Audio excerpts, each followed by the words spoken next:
to the Grove.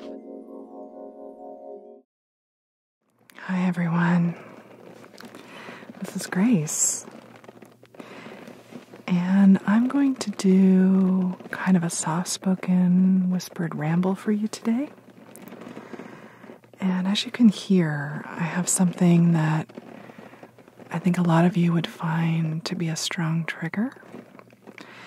It is a custom-made leather motorcycle jacket. A fairly large one. Very old. And it belonged to my father. And so I'm going to talk a little bit about him today and about this jacket. And we're going to listen to it crinkling and cracking and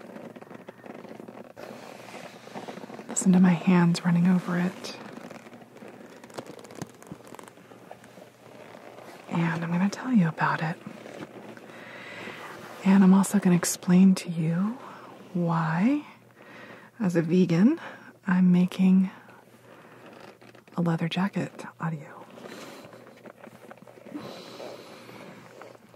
So, my father passed away when I was 10. It was quite a long time ago. Don't have very many memories of him, but I have his motorcycle jacket. A jacket that he had custom made for himself when he was in his early 20s, and that he wore for years, riding bikes all up and down the West Coast.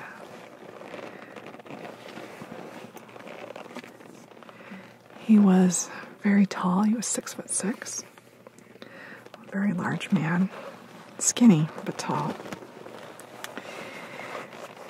And he had to have this custom made because he couldn't find one that actually fit him properly in the shoulders and that had long enough sleeves and was long enough just lengthwise. And so he had this one custom made. And it's been hanging in my closet for a long time. A long time.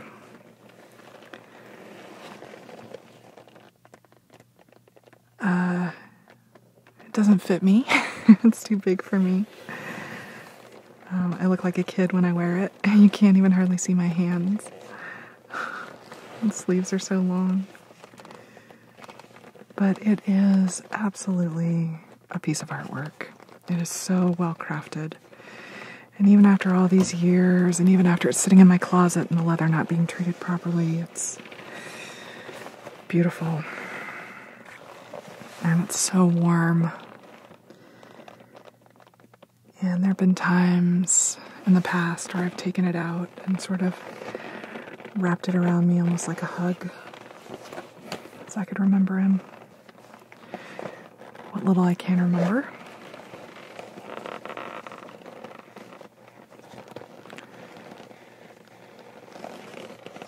And I know a lot of you probably maybe have similar items from loved ones who are not with you any longer. And they're strong mnemonic devices, right? They trigger memories in us and feelings in us and maybe make us sad or make us smile or a combination of both, smiling through tears. And right at the very bottom, the zipper itself is still completely fine, but the zipper panel has started to separate from the jacket. That would need to be repaired. The stitching's come undone. But yeah, this is, if you went down on a bike and you were wearing this,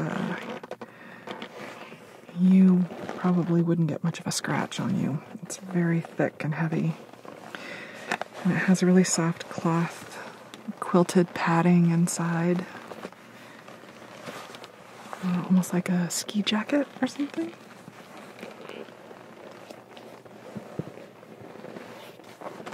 It's really nice.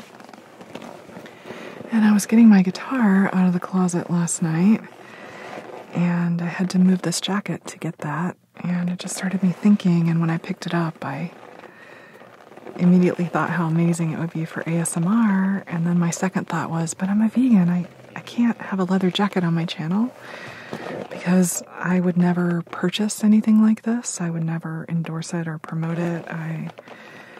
Isn't something that I would be, it isn't something I'd be cool with, you know?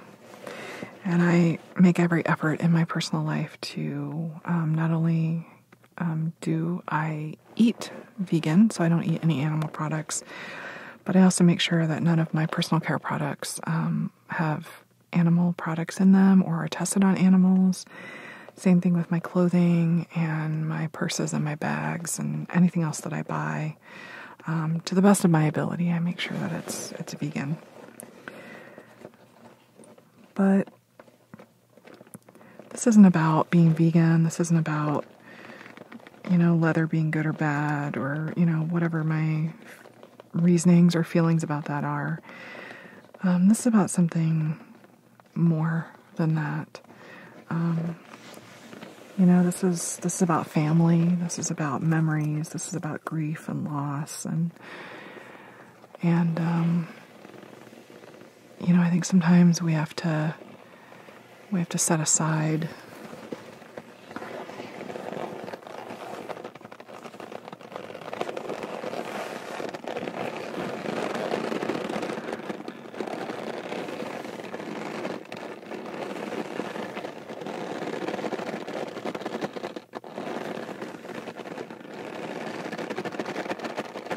It really is an amazing trigger, isn't it? It's so crinkly. So satisfying. It's almost like a crinkle shirt, only more intense. It's amazing. And my dad's birthday would have been a couple days ago. And it's not something that I consciously think about anymore. Like I say, oh, that day is my dad's birthday and I should be sad on that day. But I think subconsciously we always know when one of those times is coming around. And sometimes it's kind of weird when anniversary dates like this come around, for various things. I'm not consciously thinking about it, but I might start to feel melancholy or anxious or just start crying for no reason or, just kind of not be my normal self. And I can't figure out why. And then all of a sudden, I'll finally realize, oh, that anniversary is today, or, oh, that's coming up. Your body knows, your body remembers, even when your mind sometimes doesn't. And I think it's important to honor that and allow space for that, and to not try to fight that or get away from it. It's okay not to be okay. It's okay not to feel happy and perfect all the time. We need to allow ourselves to feel. We need to allow ourselves to experience.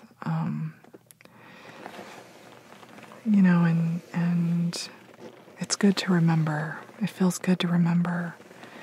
And yeah, maybe I'll cry. Maybe I'll be sad for a little while. Maybe I'll, feel melancholy for a bit. But it's okay.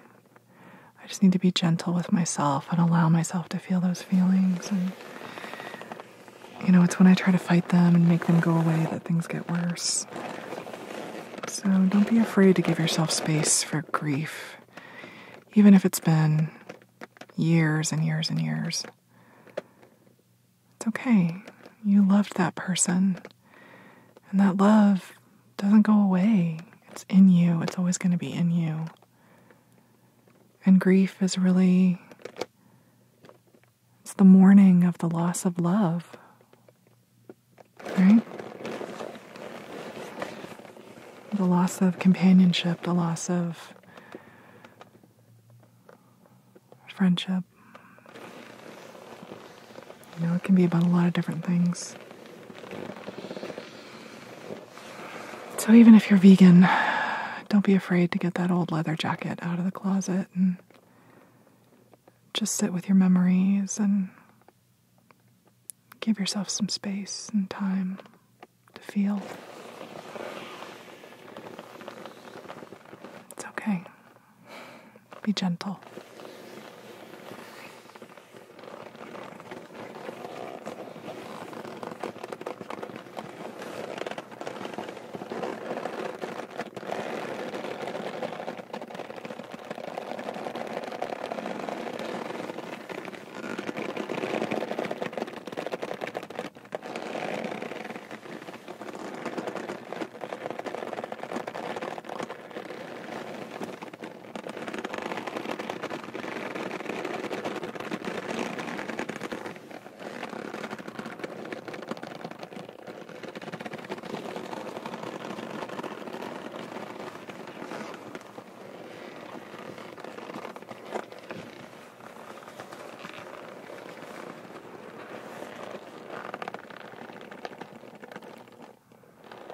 Thanks for taking some time with me, guys. I hope this provides you with some comfort as well. And some tingles. All right. Remember to be gentle. Give yourself space.